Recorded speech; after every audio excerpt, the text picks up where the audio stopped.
তত্ত্বাবধায়ক সরকার ব্যবস্থা ফেরত আসছে, এটা ভালো খবর, কিন্তু এটা খুব আশ্বস্তজনক। আমরা আশ্বস্ত হতে পারছি না, কারণ তত্ত্বাবধায়ক সরকার কি আবারও বিচারপতিদের মাধ্যমে হবে কিনা, এবং এই প্রিভিয়াস টাইমে আমরা দেখেছি বিএনপি সেটাকে কিভাবে সেটাকে কলুষিত করেছে এই ব্যবস্থাকে নিজেই, এবং 111-এর দিকে গিয়েছে। ফলে ঐক্যমত কমিশনে কিন্তু আমাদের স্পষ্ট প্রস্তাবনা আছে সেখানে, যে কীভাবে র্যাঙ্কিং সিস্টেম আমরা প্রস্তাবনা দিয়েছি।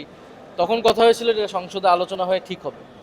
ফলে এটা এখন ঠিক করতে হবে যে তত্ত্বাবধায়ক সরকার, ইলেকশন কমিশন কিভাবে নিয়োগ হবে, ইলেকশন কমিশনার এবং তত্ত্বাবধায়ক সরকার, এটা সবচেয়ে ইম্পর্টেন্ট। কারণ এই দুইটা নিশ্চিত না হলে আগামী নির্বাচন সুষ্ঠু হবে এটা আমরা বলতে পারবো না। ফলে এটা আমাদেরকে এখনই এটা করতে হবে। সরকারের প্রতি আমাদের সেই আহ্বান থাকবে যে তারা দ্রুত সময়ের মধ্যেই জুলাই সনদ এবং গণভোটের রায় বাস্তবায়নের মাধ্যমে এই সংকটগুলো নিরসন করতে পারবে তারা। আপনি দেখবেন কিছু ইন্টারভিউ, কিছু নিউজ এমনভাবেই করা হচ্ছে যাতে আওয়ামী লীগ রাজনীতি করতে পারবে কি পারবে না, এরকম একটা, এটা প্রচুর টাকা ওদের হাতে, যেহেতু প্রচুর কালো টাকা আছে, ওরা আন্তর্জাতিকভাবে দেশে কালো টাকা তারা লবি করতেছে, এবং সেটার মাধ্যমে এই ধরনের কিছু তারা নিউজ সাক্ষাৎকার এটা করার চেষ্টা করছে। এবং শেখ হাসিনা আসলে সাক্ষাৎকার দেওয়ার এখতিয়ারই রাখে না।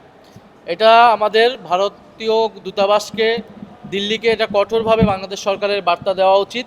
শেখ হাসিনা দিল্লিতে বসে থাকা অবস্থায় ফাঁসির রায়ে দণ্ডিত একজন আসামি, তিনি কোনো ধরনের ইন্টারভিউ বা কর্মসূচি ঘোষণা এটা করতে পারে না। এটা দেশের অস্থিতিশীলতা তৈরি করছে, দেশের শান্তি শৃঙ্খলা, স্বাধীনতা, সার্বভৌমত্বের বিরুদ্ধে তারা কাজ করছে।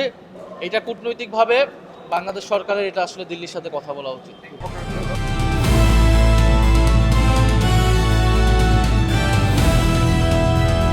দিনাজপুর টিভি, মানুষের জীবনের কথা বলে।